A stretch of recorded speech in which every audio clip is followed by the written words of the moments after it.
Hi, this is Gayle with BERNINA of Naperville. And have you ever wondered, why sometimes when you pull in an embroidery design into your machine, the colors are whack? Well, it might be the way that you're transferring your designs or the way that you're saving them onto a USB stick. So let's go over on the computer and let me show you a few things. So you might have something that comes into your machine looking like this. It's not quite the right colors. And of course, you have a stitch color chart that you could change this manually, but that's also really annoying because these are default colors. And this is what happens with a design when you're not sending enough information about the design over to the machine. And it's a very easy mistake that new people to embroidery often make.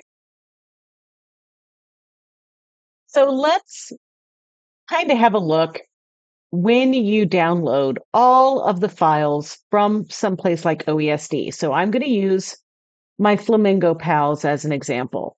So I want to first of all say that I recommend that you also download the .art files. Even if you don't have software, you're going to want to kind of hold on to those in reserve for one day if you download the free software or something like that. But you're also going to want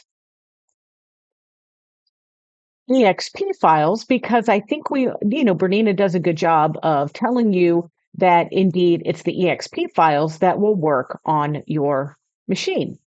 So these EXP files, if I simply drag and drop an EXP file just by itself onto my USB stick that I'm using on any of my Berninas, not just the 990. It can be anything from the 5 series up through the Bernina 990.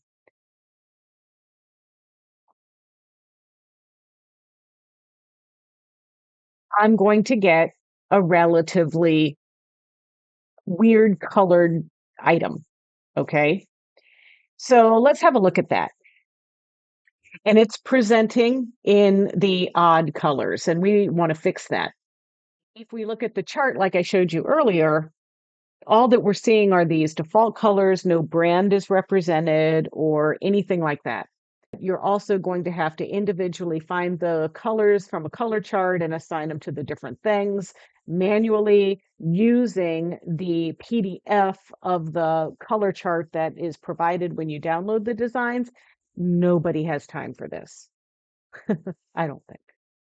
So when I am in my Bernina embroidery software, I open a design from my Flamingo Pals, for instance.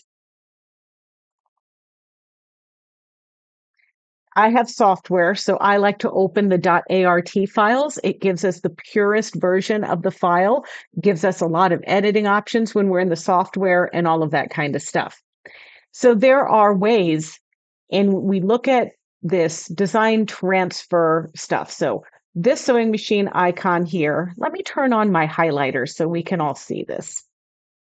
So there is the read designs from a machine or write designs to a machine. So if you select write, what's happening is regardless of what machine we select, whether we have a USB stick or whatever in there, we are sending not just the EXP file, but it is creating a file called a .inf file. That INF file is information like thread color information, things like that that are specific so that you can see exactly the colors, the thread brand chart, and things like that. So the .exp, the .inf, and then there's also a .bmp file that is giving you pretty much a little thumbnail for you to preview on your machine that is also going to show true color of the design or the intended design from all of that information that works together. Because the EXP file is literally just the information for the machine to perform the X and Y movement and different elements of the file. So if I were to just have a USB stick inserted in my computer and click this EXP button, that process is creating not only the EXP file, but it is creating the bitmap file and the INF file. Now, not all of us have the software yet, or it's just not possible, or whatever, or maybe you're using a Mac computer and you're just using Finder to drag and drop files onto a USB stick. No problem. Okay. On Windows, it's called Windows File Explorer, which is what we're looking at here.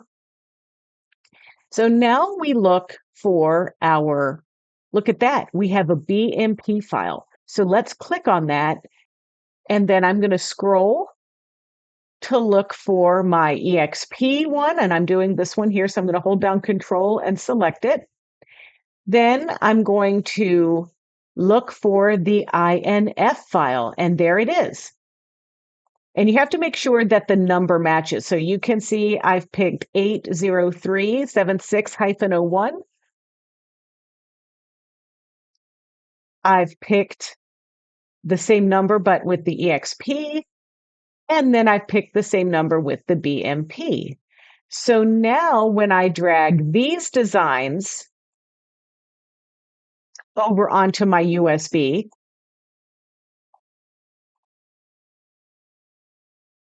if we look on our 990, you're going to notice that now the colors look as you would expect them to look based on what you plan on stitching out with the design. We can even go to our color chart and you'll notice that now we've got the isochord displaying as the thread brand, and specifically the colors that were intended for this design to be stitched in are already recorded into the file, because that's pulling that information from those other files we installed on the machine. So this is just the best foolproof way if you do not have the Bernina software in order to do this. Now, there are so many things about design transfer and fun things and everything that we made a class about it. This is a Zoom class, so you can join this class. You can go straight to BERNINAofNaperville.com and search for design transfer. It's coming up, so I'd love it if you could join us, because then we're going to talk about how do you get your design from your software to pick a USB stick, and what kind of USB stick do you need to pick for your special Bernina, and all of that stuff. I'd really like you to join us if you want more on this topic. But for now, if you have no software and you just want to drag and drop using Windows File Explorer or Finder on a Mac, then this is definitely the way to go. Well, hopefully this video made this explanation a little clearer for you. I know I always struggled with that in the beginning when I was learning to embroider. So if you want more tips and tricks, please follow us on our Bernina of Naperville YouTube channel and subscribe. It's easy. It's youtube.com/Bernina of Naperville. And there you can also like and comment and ring the little bell when you want an alert when we upload new videos just like this one. But in the meantime, happy embroidery.